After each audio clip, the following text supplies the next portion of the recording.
Good morning, everybody.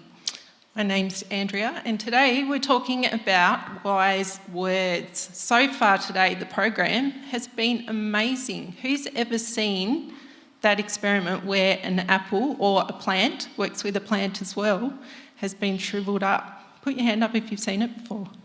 It's pretty powerful. Yesterday? Oh, today. Very good.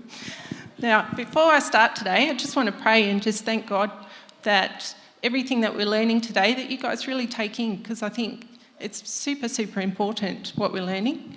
So, dear Heavenly Father, I just thank you for today. I thank you for your word. I thank you that you are wisdom and that everything that we need to learn and we need to know, you've provided for us in the Bible. So just thank you for that. Amen. All right, so last week we were talking about wise ears, and Beck did a great job of that, learning that we don't know things automatically. We've actually got to catch things, don't we? And she was throwing balls all over the place. And today we're going to be speaking about wise words. So that's the things that are coming out of our mouth. So normally I choose someone out of my family to speak about, and today's no exception, but I'm not going to tell you who it is just yet. But first, I'm going to just recap what our series is actually about. So James is the book that we're talking about, and it's a book in the Bible. Who knows which part of the Bible it's in? There's two parts of the Bible. Anyone got any idea? Yeah? So we've got the Old Testament and the New Testament. It's in the New Testament. He was a follower of Jesus, so it's in the New Testament. We can learn what wisdom is and how to use it. So who even knows what wisdom is? Everyone, you know? Wisdom in the dictionary is described as having experience, having knowledge, and having good judgment. So in order to have wisdom, you have to have already done it, or someone has to have already shown you how to do it, because you can't have wisdom. Like if you, for instance, ride a skateboard and don't wear a helmet and fall over, wisdom is knowing that if you go fast and you're not protected, you might actually hurt yourself. So next time you might wear a helmet and you might get someone to show you how to do it so that you don't fall. But you don't know that till you try it. So wisdom you can only get from experience or from someone telling you how to do it. So we've got the Bible, and God wrote the Bible, and He made us. So anything we need to know is in the Word of God. The verse that we're doing today is Matthew 7:26. It says, "Everyone who hears these words of mine and puts them into practice is like a wise man who builds his house on his rock." So the story that we're going to do today, I have a photo. Let's see if anyone can guess who the photo is of. Can anyone guess? It is of me. I thought I'd pick on myself today. This is a photo of me when I was in... Whoops, lost the mic. I was in grade 5 and I was about 10. So when I was in grade 5, I was a pretty confident kid. I was quite independent. I actually didn't need a lot of people. Like, I didn't really care if I was in the popular group or if I was in the daggy group, or I was pretty much my own person. I got on with most people.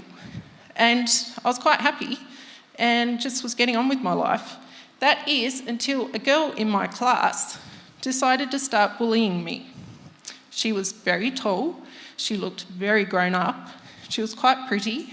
And she was a very strong leader. She had a group of girls that followed her wherever she went.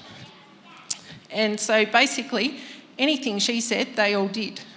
And for some reason, I still don't know why, she decided to pick on me.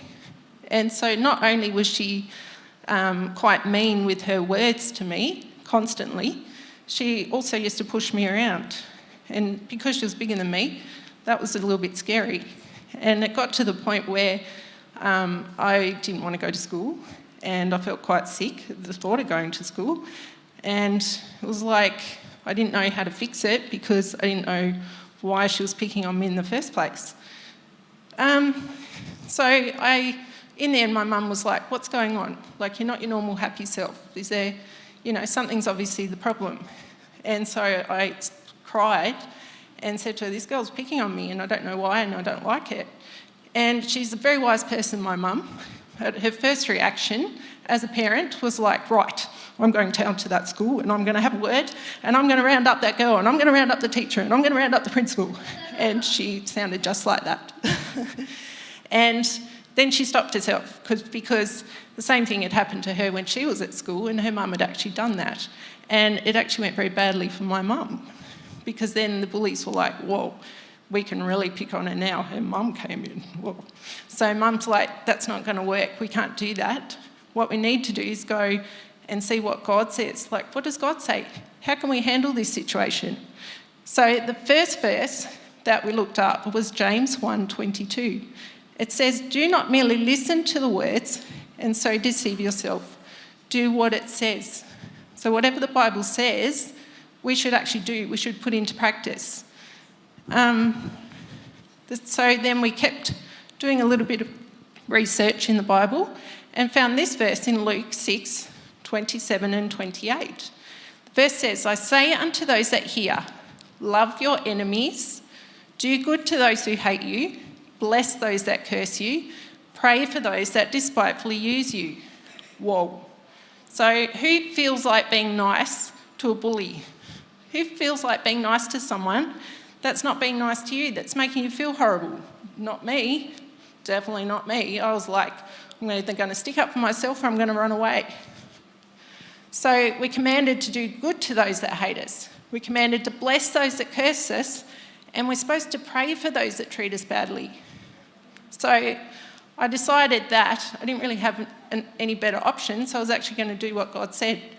So I sat on the edge of my bed and prayed, and I forgave this girl for everything I could think of that she'd done to me that hurt, that had been nasty. Then I prayed a blessing over her, and I prayed that God would teach me how to love her. And then I went to school. And every time I saw her, every time she was mean to me, I thanked God for her. I prayed a blessing on her, and I said nice words about her. I didn't say mean words, just like the apple, basically, but it was a real person. And would you believe she actually stopped bullying me? Over time, it was actually a short amount of time, I'd say a week. She actually stopped bullying me to the point where a few months later, she actually invited me to her birthday party, which was very unusual. And then we entered a science competition together and we won the science competition. And then I asked my mum if she could come to my house for a party. And my mum was like, you sure you want this girl in our house? Like, she treated you bad. And I'm like, no, I actually do. We're actually friends. So we actually ended up being friends. So the stuff that we're teaching today, it actually does work. What God says in his word is true. And if we put it into practice, we can actually change our situation. In the natural, it doesn't look like it's, naturally, you don't want to be kind to someone. You don't want to say nice things to someone. You don't want to speak kind words and bless them. You want to, get them back. Absolutely, you want to get them back. But God's way is right, and it works, and it's full of wisdom. So that's pretty much my story for today. So I invite you back, Mel. Thank you. Andrea, would you mind praying for us?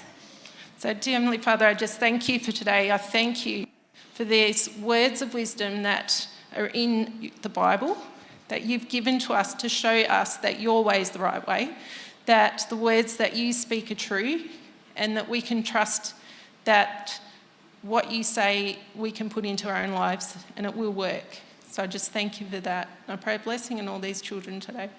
Amen.